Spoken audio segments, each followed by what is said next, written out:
You're traveling through another dimension. A dimension not only of sight and sound, but of mind. A journey into a wondrous land whose boundaries are that of imagination. Your next stop? The Twilight Zone.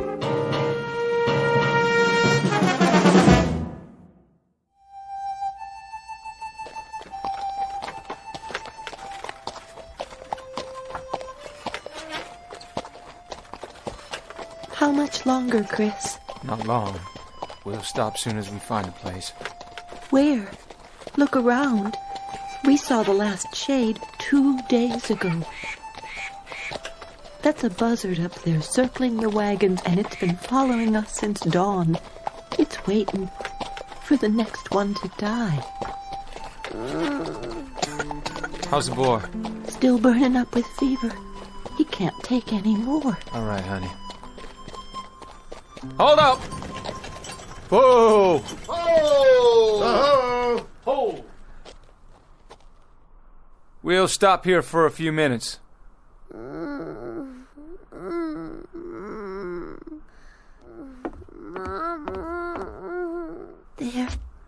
There. Still the fever? Poor little thing is burning up. If I could just use a damp cloth. Try my handkerchief. Can we spare it? If he needs it, we can. Here, put this on your forehead. It'll make you feel better. How's that, son? This is the 11th day, Christian. 11 days of fever. He can't go on much longer. Hey, you said that on the 3rd day, and then on the 4th. He'll take more, just as we all will. This is Arizona country. We've got 400 more miles, and we've already traveled almost 2,000. We'll do what we have to do. All of us. How's the boy, Mrs. Horn? About the same. Thank you, Charlie. Figure that Apache country is just due south. That's what you said we were looking out for, ain't it? That's what we've been looking out for. We travel due west, close together and button up tight at night. No fires if we can help it. Bad Indians down there, Chris. That's what we heard. And they travel in big parties, don't they? And we got 5 rifles. 5 rifles, Chris, and a sick child, and 4 wagons, and 7 dead, tired men and women. We was dead tired a week ago, and a month ago, and a month before that. And there were war parties back in Kansas, and we near froze to death in Colorado. And we was out of our minds with thirst last month. And we've kept on going. We've always kept on going. We always... It's this way, Chris. We've been doing a lot of talking and a lot of thinking.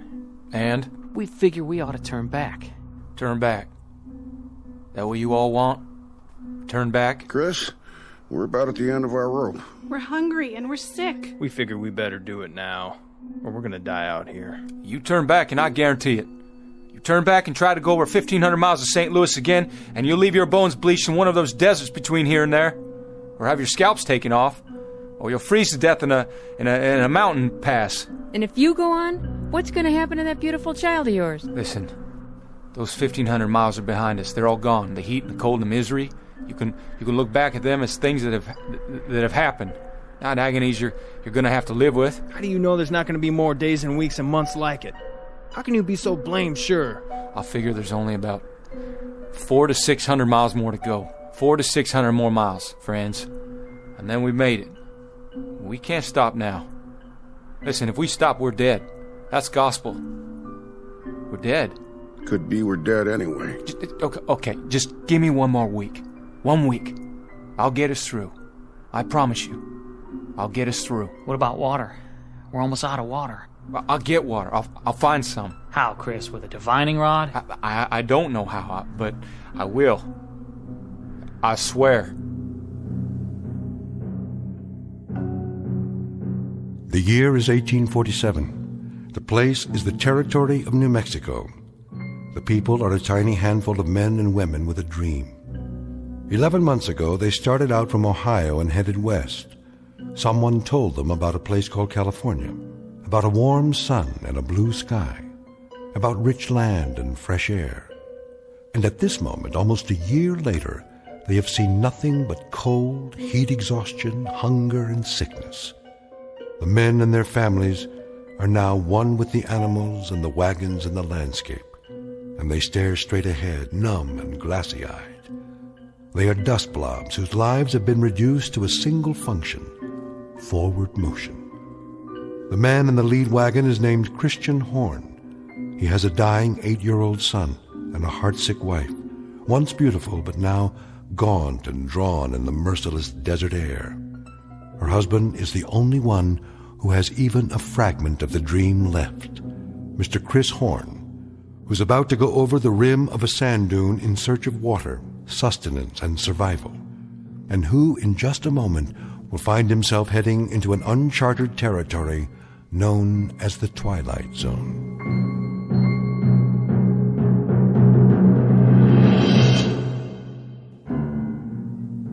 And now, back to our story from the Twilight Zone, 100 Yards Over the Rim, starring Jim Caviezel, with Stacy Keach as your narrator.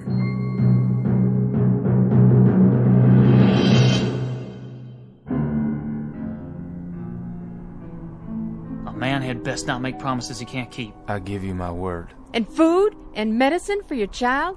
We'll have those things. We'll have food and medicine and everything else. If you can just keep going. Just keep going and don't look back. Look out there instead. Look west. We don't even know where that is anymore. Don't make any decisions yet. We can't stay here anyway. Once we're past the trail, we'll be able to rest a couple of days. I'm almost out of water, Chris, and food. I'll go up ahead, over that sand hill. I'll do some checking around. Stay here now, all of you. Martha, give me my rifle. Chris, you might look for a shady spot, a pretty spot where we can.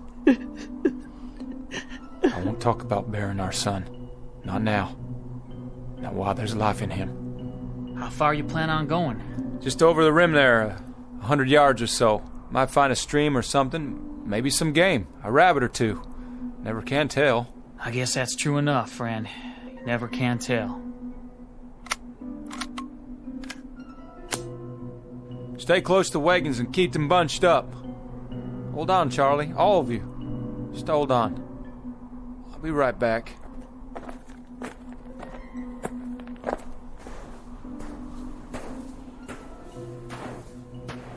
What in God's name? Hey, everybody, look what's over here! There's a road! Down on the other side, a road! Look! Martha? Charlie?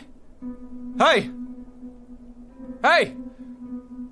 Where's the wagons? Where'd everybody go? Must have got turned around there. Go on. Go up again and see. Yeah. See which way I'm looking.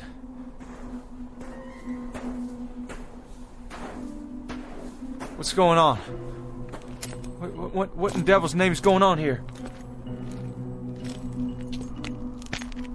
Road's hard. And black. What the? What these poles doing here? All these wires?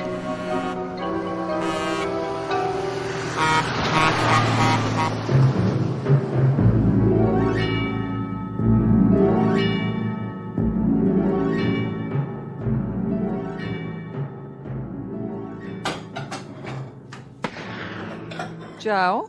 Yeah? What was that? Backfire. What? Truck backfired.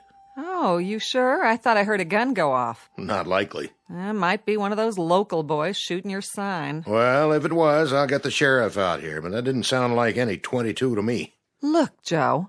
Who's that? Some guy with a rifle. Go in the other room. But, Joe... I said get in back. I'll take care of it.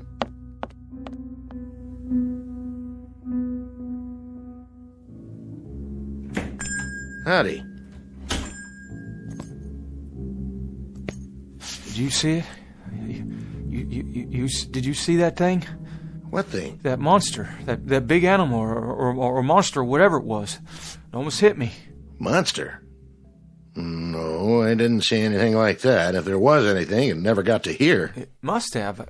It went by me just a mile or so back. You mean... You don't mean the truck? What's a truck? Hey, are you all right? You wouldn't have any water to spare, would you, mister?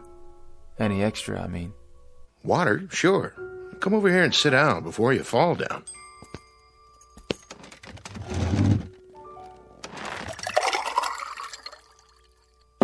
There you go. Is all this for me? Sure. On the house. Well, thank you kindly.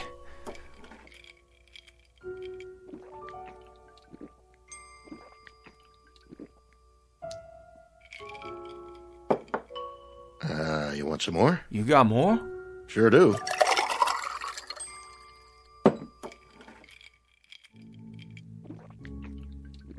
Whoa, now. You don't want to drink it too fast. Just how long you been out on the desert, anyway? How long? Well, almost a year. Well, at least almost a year of traveling. Started from Ohio. I had 6 wagons to start with. One of them was burned by Indians, and one turned back. Indians? Wagons? What are you talking about? Say, mister, what happened to your arm? You're bleeding. Oh, yeah, I am. Well, I guess I did it to myself when that thing come at me. I rolled out of the way. Thought it was a mirage, then the gun went off. Just a flesh wound, though. Not too deep. I'll have Mary Lou look at it. She's my wife. She used to be a nurse's aide. Mary Lou? Everything okay, Joe? The fella here, he shot himself in the arm. He did? By accident, he says. You want to take a look at it?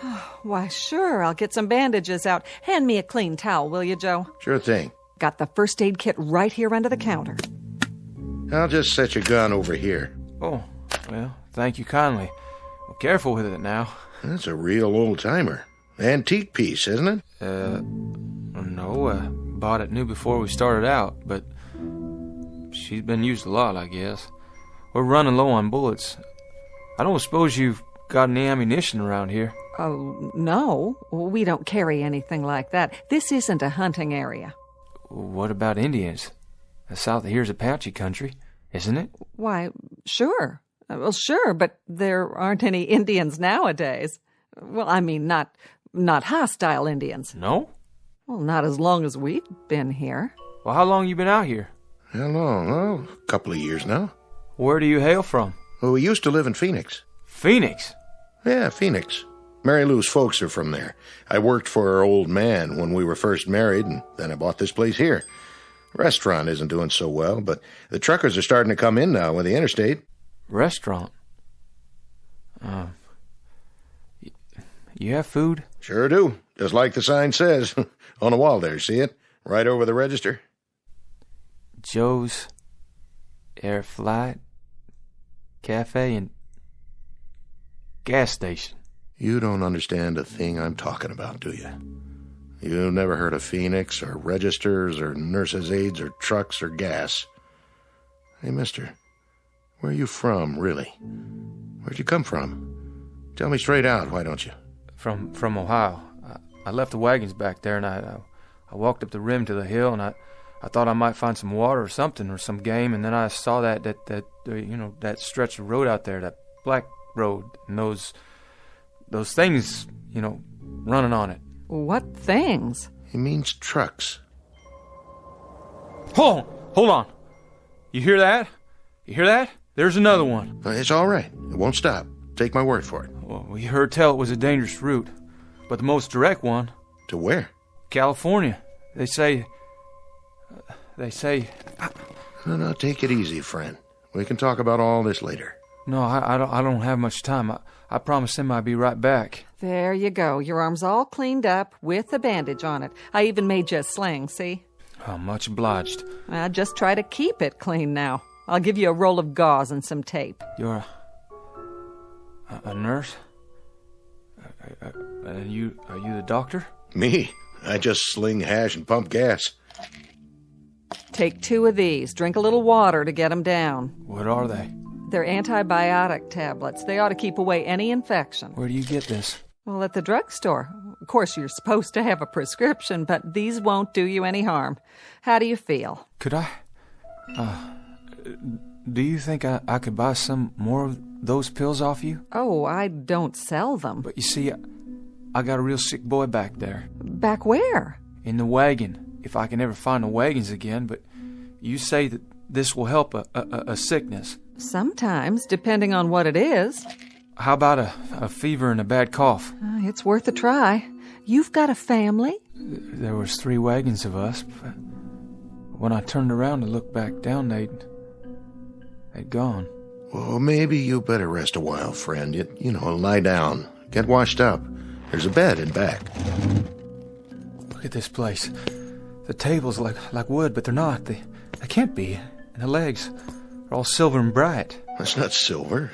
It's steel. It's chrome-plated. What's that thing in the corner? Jukebox. A what? Plays music. You put a coin in it and pick a tune. Here, I'll show you.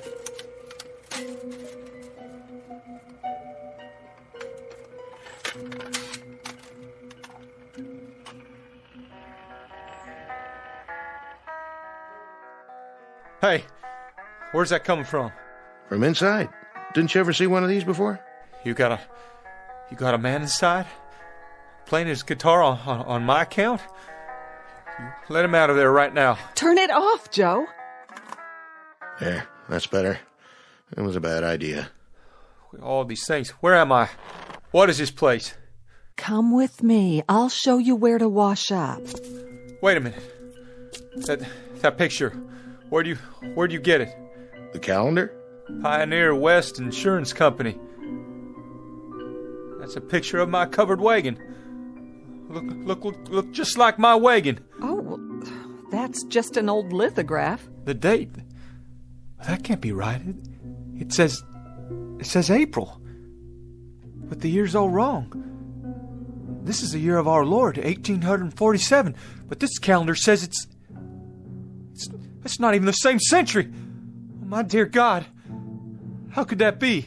Easy now. What's going on here? Who are you people? Where am I?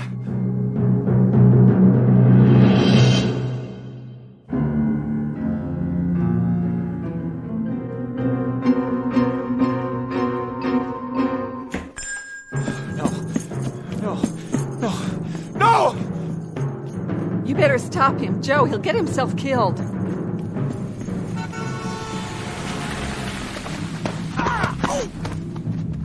Come on now, fella. Come inside. Please. Somebody tell me where I am.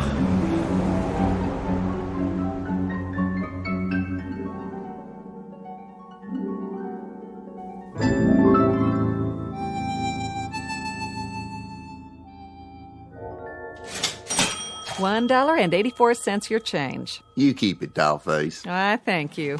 Say, pretty lady, if you don't mind my asking, what time you get off work here? Oh, not till late. But you better not let that man in the kitchen hear you say that. He's my husband. Oh, no offense, ma'am. None taken. You come back now. I'll do that.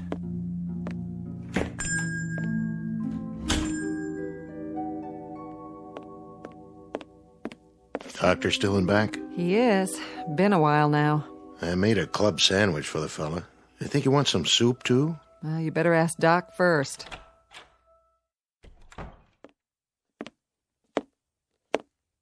How's he doing back there? You have a fresh pot of coffee? Sure do. Shall I bring it to him? Not for your visitor. For me. I believe I'd like a nice, strong cup. Sit down, Doc. You look like you just seen a ghost. You look him over? I did indeed. And? Malnutrition, that's his major problem, along with dehydration. Though he's a strong specimen of a man, I'll say that. Tough stock. What else did you find out? You were right. He's an interesting customer, all right. Quite the character. The heat did it, or something, didn't it? I mean, he's not in his right mind. I figure that has to be it. I'm not a psychiatrist, Joe. I'm an ancient GP, not much past the school of castor oil and sassafras tea. But, I think old Freud himself would have something to gnaw on here. How do you mean? He happens to seem very rational. Extremely rational. He can trace his imaginary life a whole lot clearer than some of us can our own. His recall of details is amazing. Or it would be if they were true. Maybe they are true. I mean, maybe he read it in a book somewhere. There's lots of books about the pioneer days. I even know a lot about my people, how they came out here. And one other thing. A little parenthetical aside, let's call it. The fillings in his mouth. There are two. Well, let's just say no modern dentist drilled them. Yeah, his clothes, too. They didn't come out of an Army-Navy store. No, they didn't. They're the real goods, circa 19th century. And you saw that squirrel shooter of his, Joe. Sure, but it's an antique. An antique that isn't more than a year old? 150-something-year-old gun, Joe, but it was manufactured less than a year ago. You said that yourself this morning. What's it add up to? Look, Doc, if you're trying to tell me... I'm not trying to tell you anything, Joe. That is to say, I'm not trying to make any point of my own. All I'm giving you is the benefit of some observations from an old hand. He says he's a pioneer, and when he climbed up to the top of that hill out there, he was living in 1847. That's what he said, all right. He seemed so sure. Well, we're three normal, rational human beings here, and we know that sort of thing doesn't happen. So he's suffering from some kind of delusion. But it's a delusion of the purest form. Frankly, I've never heard anything like it. Not with this degree of detail. The way he describes his wife, his son, the wagons, the other people, it's with genuine emotion. He's lying in there right now with tears rolling down his cheeks, worried about them. He said his boy was sick. He told me his boy was dying. And from the way he described the symptoms, I'd call it pneumonia. That's why he wanted the pills. Which pills? I gave him some antibiotics for the wound in his arm, and he wanted the whole bottle so he could give some to the boy. I don't get it. How someone could be so sincere. I just don't understand it. I don't either. Which leads me to the next question. Yes? What do we do with him, Doc? Precisely what I'm going to deal with right now. Where's your phone? Behind the counter. But wait, who are you calling? The authorities, so they can get him help. Oh, that won't do him any good, will it? They'll lock him up in a rubber room and throw away the key. Once he's turned over to the state, he'll get a thorough examination. They'll know what kind of help he really needs. Yeah, the funny farm. Oh, Doc, I've heard about those places. They're bad news. Nobody even knows you're in there. They can do anything they want. What are you suggesting? That we pack him a box lunch and send him on his way? You think he'll survive out there? He doesn't know where he is. And even if he figures that out, he'll die of heat exposure before the day's over.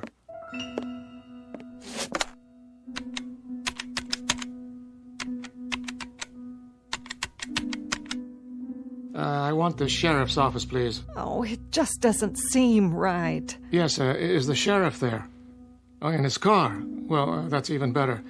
Can you radio him to get over to Joe's Diner as fast as he can?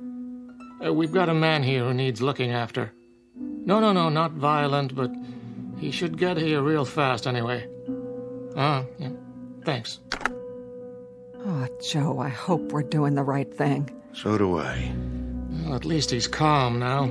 As calm as any man would be if he suddenly woke up and thought he was past his time. That's enough, Doc. Well, hello, Mr. Horn. This book, it was in my bedroom. Well, that's the encyclopedia. I was looking through it. I found something. What? Well, this here. Horn Christian Jr., M.D., famous for his early work in childhood diseases, pioneer in vaccine research, born 1839, died 1914. That was my son. That's Chris Jr. So I guess I'm either crazy or the world is turned upside down. But I think I got put here for a reason. Oh, you did. I just know it. For an important reason. What are you doing? You've been gracious and kind, and I appreciate it. But I gotta get back. I'll just get my gun now. Horn, we want to help you. But help means rest and medical attention. I can't let you leave like this. Come on, son. Come over here and sit down. I've called for the authorities. The authorities? Well, listen, I don't know who they might be, but I've got no time to wait and find out. Horn, please. Hey, don't Don't go trying to stop me now. I know my purpose. I'm going to finish it. Or my life don't add up to much. Listen to us. Please, Mr. Horn. You take your hands off my gun, mister. You okay, Mary Lou? Oh, I'm fine. The gun just went off when he took it. And blew out my plate glass window. Horn! Horn, come back!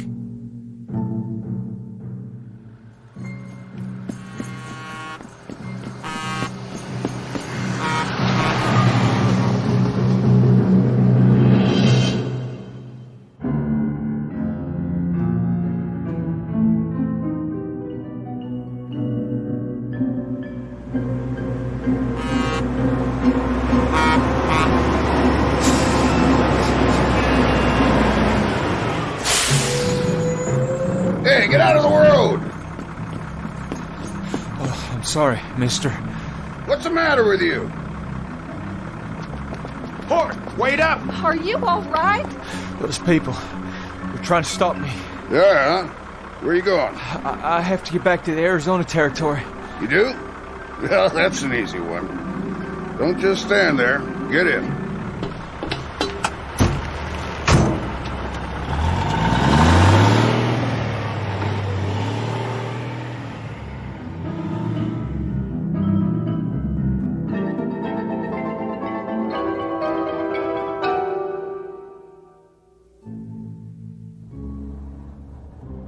In the belly of a beast. How's that? What is this contraption? Peterbilt 18-wheeler. Best long-haul rig ever made. Where's your team? I ain't a teamster. Strictly independent. But your horses. All the horses you want right under the hood. Sweet, huh? Where you say you're headed? California.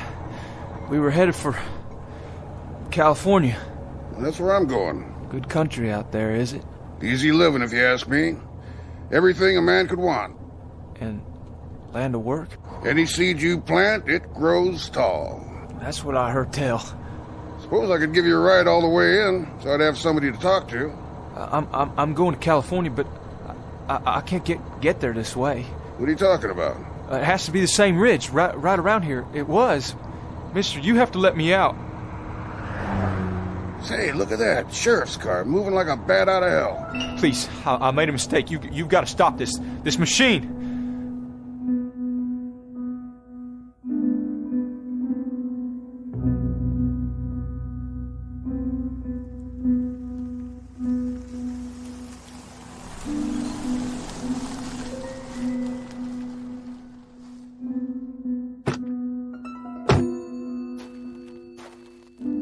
Hello, Doc. Now, what's this emergency you got? Not exactly an emergency, Sheriff, but since I called, it might have turned into one. Sheriff, you gotta stop him. That's right. He won't make it out there. Hold on now. What you trying to tell me? Mr. Horn, Sheriff. Horn, is it? He's the man I examined. It's a long story, a pretty strange one. The point is, now he's run off. Well, where? He headed for the ridge, where he came from. So, he came in out of the desert? And now he's going back, about a mile up the road. Well, don't worry. I'll find him.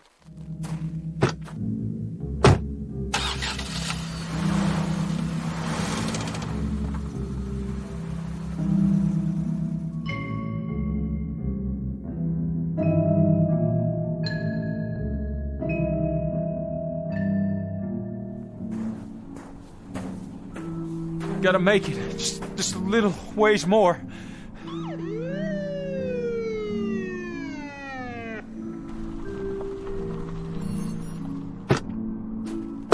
You there! Hold it! No, you don't.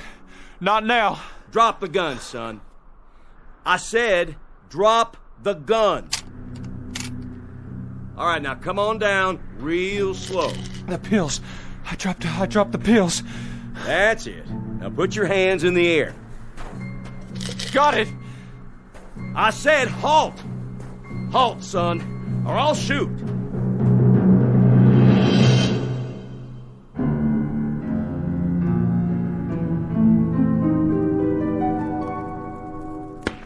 What was that? Sounded like a shot. Maybe Chris got himself a rabbit. But he ain't even had time to get up the ridge yet. Martha! Forget something, Christian? Martha, what happened? Where'd you go? Where did we go? What do you mean, Chris? Where could we have gone? When I looked down, I couldn't see you. Or the wagons. When? You haven't had time to go anywhere. Martha, I don't understand what you're saying, but I'm truly glad to see you. All this time. All what time? So much happened. First I fell and, well, somehow I shot myself and... It doesn't matter. I have so much to tell you. But how could you? Chris, honey, you just left a second ago. What did you forget? Forget? And what's that in your hand? Oh, that's a medicine. Medicine? Where did you get it? Never mind. Oh, Lord. Give him some water. Give him 2 of these. I think it may save his life, Martha. I see. As you say, then. Chris? Charlie. Short trip. Was it? Nothing much on the other side, I guess. You'd be surprised, Charlie. You'd be mighty surprised. There was a whole lot to be seen at that rim. A whole new land. And you know something else, Charlie? Us. People like us. We're the ones responsible. That's the truth. People like us.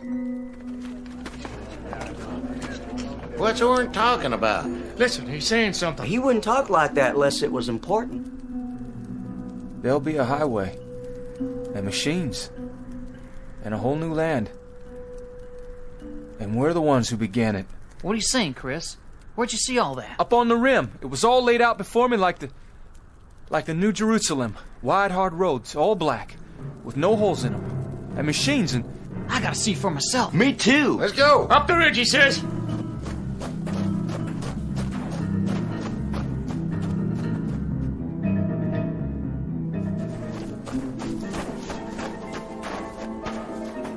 Chris, there's nothing down there. It's just like this side.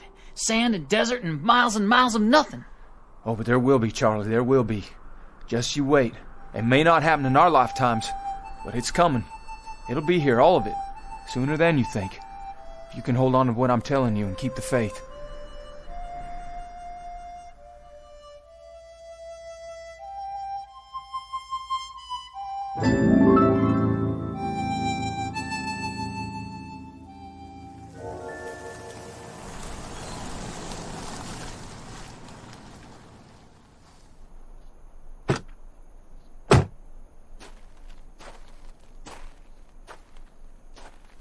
You didn't get him, Sheriff. I saw him all right, but I couldn't get him to stop.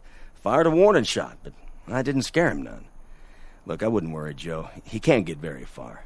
Don't worry, we'll find him. Thanks, Sheriff. You say he had a gun? That's right, a rifle. This it? It can't be. And that one's all rusty, like it's ready to fall apart. That's what I thought. He couldn't have done any damage with it. Look at it close, Joe. It is his rifle, but it's changed. It's just as if it had been lying in the desert for 100 years. What's it mean? Who was he? Where did he really come from? I think he went back to wherever he did come from. But to where, Joe? Back to where he should be. Back to where he can make certain that the things it said in that book can happen. Back to a wagon train heading west to California on a spring day in 1847.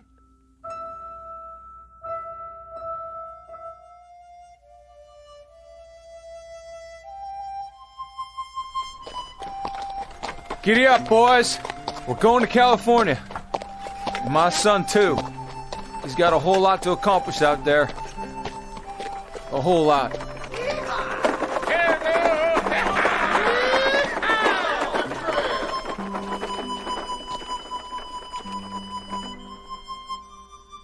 Mr. Christian Horn, a farmer from the state of Ohio, one of the hearty breed who headed west when there were no blacktop highways or telephone poles or the solace of civilization. Mr. Christian Horn and family and their traveling companions, heading west after a brief detour through the Twilight Zone.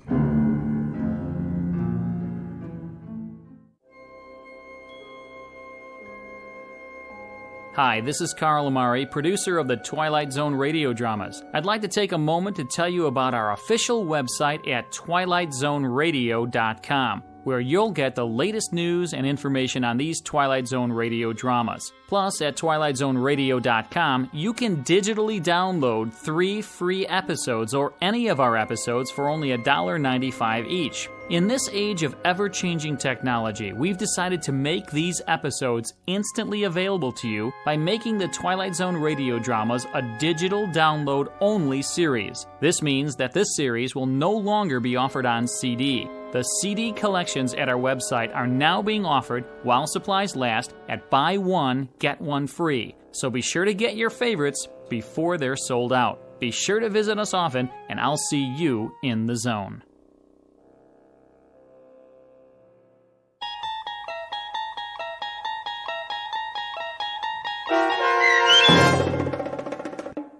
A 100 Yards Over the Rim, starring Jim Caviezel, with Stacy Keach as your narrator, was adapted for radio by Dennis Etchison and based on a script by Rod Serling. Heard in the cast were Peggy Roeder, Rick Peoples, David Darlow, Doug James, Peter DeFaria, Rich Kominick, Meg Thalken, Zach Gray, Carl Amari, Roger Wolski, Diane Trice, and Irene Olson. To learn more about the Twilight Zone radio dramas and to obtain audio cassettes and CDs of these programs, visit our website at twilightzoneradio.com. This copyrighted radio series is produced and directed by Carl Amari and Roger Wolski for Falcon Picture Group. Doug James speaking.